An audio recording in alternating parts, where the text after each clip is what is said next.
Hello, guys. Good morning. Trisha Turner here with your daily dose of encouragement. This is Anything But Average, Achieving Success in Life. We're coming to you every day for the month of April because there's a lot of negativity going on in the world right now, and we want to bring you some hope, words of wisdom, words of encouragement, and some pro tips to kind of get you through this month and hopefully the rest of your business life. So this morning I got Beth Jones with me. Good morning, Beth. Hey, how are you? Great. How are you? I'm good, just rocking and rolling. Oh, definitely. Hey, tell everybody where you're from, what your role is, and what industry you're in, and let's give everybody a little bit of background about you, and then we'll get into some pro tips and encouragement. Perfect. I'm Beth Jones. I'm from Amarillo, Texas. For those of you that don't know where that is, I'm the very far box of Texas. Born and raised. I am in real estate. I've been in real estate since 2008. I have an amazing team that is continuing to amaze me every single day, even through all of the chaos. So yeah. So, what company are you with? I'm with eXp Realty. I have a team called the Bold Group. Okay. Is the Bold Group only located in Amarillo? No, we're not. We're actually in Amarillo is our home base, but we are down in the Lubbock area. We are down in the DFW area, and we have just branched out into the Houston area. So Love it. we're all over the place. We're collaborating because that's what we do. Yes, that's right. So in your group, are you located in Dallas as of today? And today's April 7th, you guys, just so we can timestamp this thing. Yep. So I am personally in the Fort Worth area. Okay. The rest of the main hub of my team is in the Amarillo area. So okay, so we can kind of get a feel of what's going on in your market right there locally where you are. What are you guys seeing as far as the coronavirus? Are you inundated with it like New York? Is it just sporadic? What's your thoughts? So for me personally, I'm kind of off the beaten path. So to get where I live, you kind of have to go over the river and through the woods. Yeah, pretty much. So, it's not too bad here. There's no cases that we are aware of where I personally live. Nice. But it is obviously around us. Everybody is taking their precautions and, not going out if they don't have to. And then being cautious as far as wearing gloves and masks and things like that. Now, as far as if they're doing that accurately, I'm not sure, but I think everybody is trying. I know down in the Amarillo area, it has just started hitting them kind of heavy. Okay. So Amarillo is a drive-through town. You got to go through Amarillo to get to like New Mexico and Lubbock and Colorado. We've got two major highways that meet right in the middle. Okay. So there is a lot of travel worrisome right now because we don't know where it's coming from and all that kind of stuff. So you being the team leader, when you saw this all start hitting, did you shift how things were going, what you were doing with them every day? Did you kind of change up your daily routines? Honestly, daily routines outside of showing and whatnot, no, because of me being in a different area that my actual team is in. We were already used to doing everything virtually. Being with EXP for 2 years, we were prepped for this as far as doing everything virtually. And then me moving, our leadership meetings and any trainings and stuff like that have all directed to be online. And so as far as our daily routine with the team, the only thing that really changed is the location. I've encouraged the team not to come into the office if they don't have to. So everybody is trying to work from home. I do have a team full of amazing women, boss babes, and so they have also doubled as teachers at this point. And so we're all trying to homeschool our kids right now as well. And so it just made more sense for everybody to stay home at this point. But everybody's still getting done what they need to get done, and so they, like I said, they continue to impress me every single day. So. Have you had to give some extra words of encouragement to them? Because, there oftentimes are people that this affects. I mean, everybody gets affected differently by this. It is a horrible thing. I mean, it's the coronavirus. Right. It freaking sucks. We were on pace to have an amazing seller year this year, and I still believe that we will here in Texas. I think we're just on a pause button right now. So it's like one foot's on the gas, one's on the brake, and it's like I really want to punch it, but I can't right now because there's fitness out there. And I am blessed because my family doesn't have anything. And you guys are blessed because y'all don't. But when Right. you run an organization, you know, not everybody is that hopeful and they do need that extra lifting up. So what are Yeah. you doing differently to kind of encourage them and keep them afloat? So before any of this even happened, just due to the nature of how our team runs, especially now with me not being there every single day, um, we were already really, really good at communication and lifting each other up almost on a daily basis at that point, because it is, we have to nurture that relationship 10 times more now, because I don't see them every day.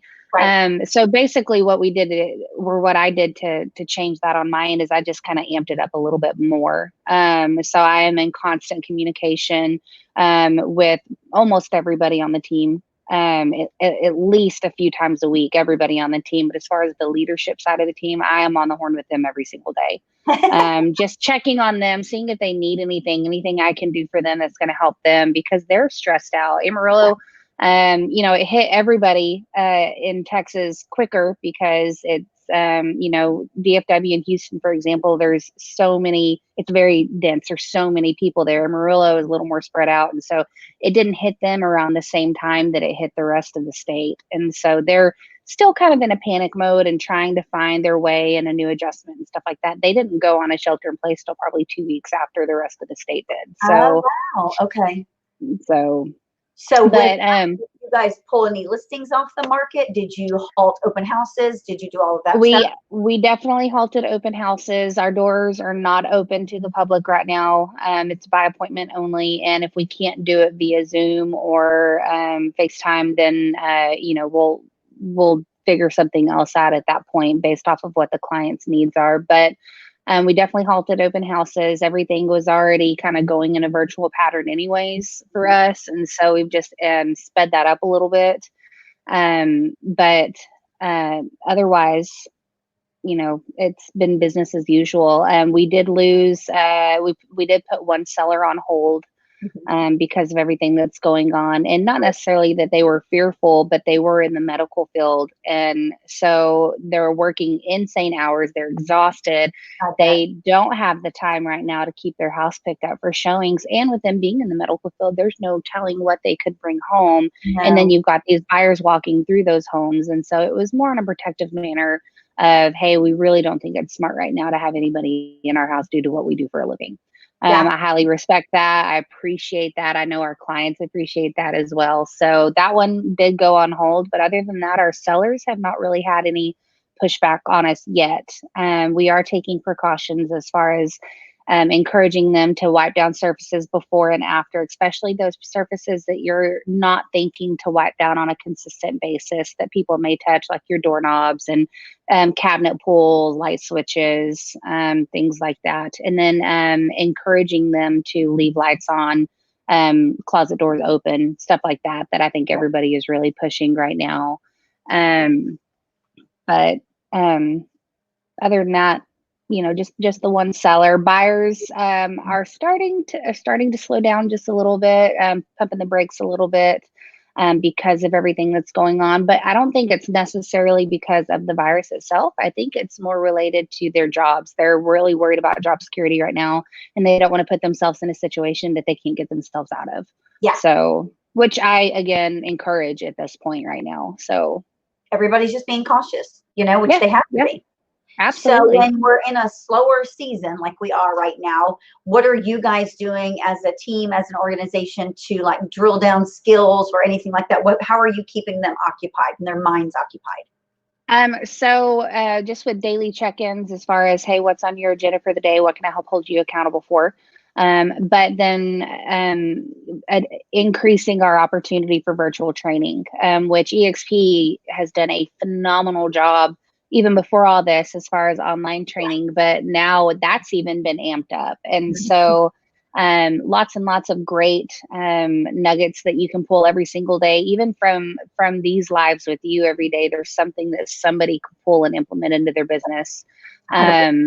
So but like tomorrow, for example, I'm super excited about the lab with leaders. So that's going to be an amazing training. Everybody needs to That that out. Oh, I know. I've got that. I believe everybody on my team is going to be able to pull away and sit and watch that. So I'm excited about that. Some of our other agents, though, they only do it part-time, and they do have other jobs that are considered essential. And so their hours have been amped up on the other side of things. And so they may not be able to come, but I'm definitely going to be front row watching you and everybody else taking notes and getting ready to implement even more into our business. I love it.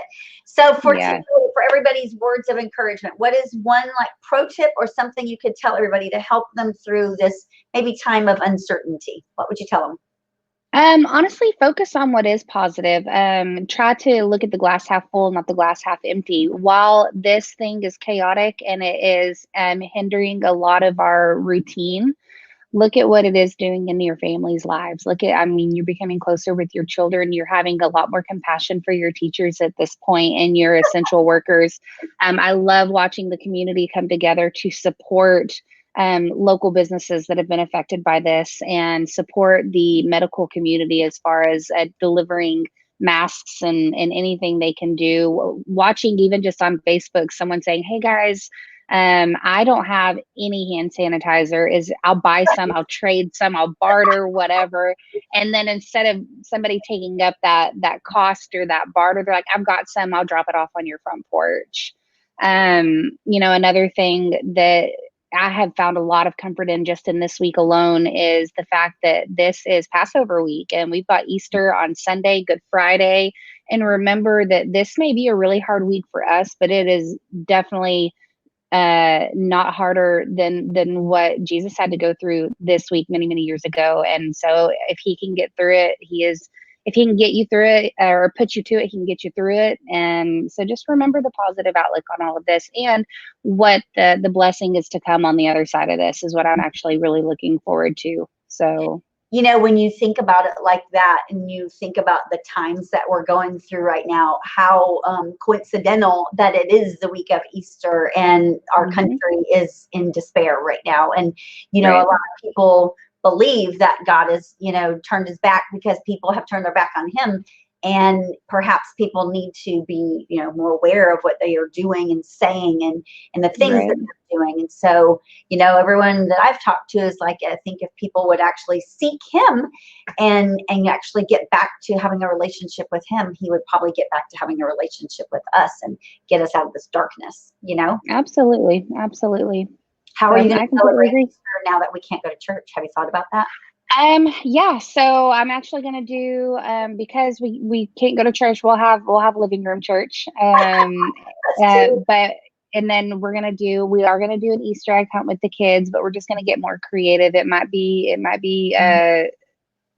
we've talked about doing a nighttime Easter egg hunt with glow sticks. Oh yeah. Just to make it a lot more fun. And then the neighborhood is actually putting, the kids are drawing Easter eggs, like big Easter eggs, and hiding them in certain parts of the house, like on a window or maybe on the bottom of a door or in the flower bed or something like that. And so as families are all doing their nightly walks, because there's really nothing else to do outside right now, there's an actual community hunt that way where the kids can point out, when they find an Easter egg in the window of the neighbor's house and stuff like that. So, people to get really creative with the things that they're doing. I love it. Yeah. We're having to think more instead of just relying on technology and stuff to see us through. We're actually doing human stuff. Absolutely. And it reminds me of like my childhood. I didn't have electronics growing up. I mean, I was forced to go outside and use my imagination. So I've actually enjoyed watching my kids become alive more without a iPad in their face. They're getting a lot more creative, and it's been fun to watch. So, I love it. Happy Easter to you, by the way. Happy Easter to you. Thanks for being here today, Beth. Thanks for having me. I appreciate it. You guys have a great day. Bye, everybody. Bye, y'all.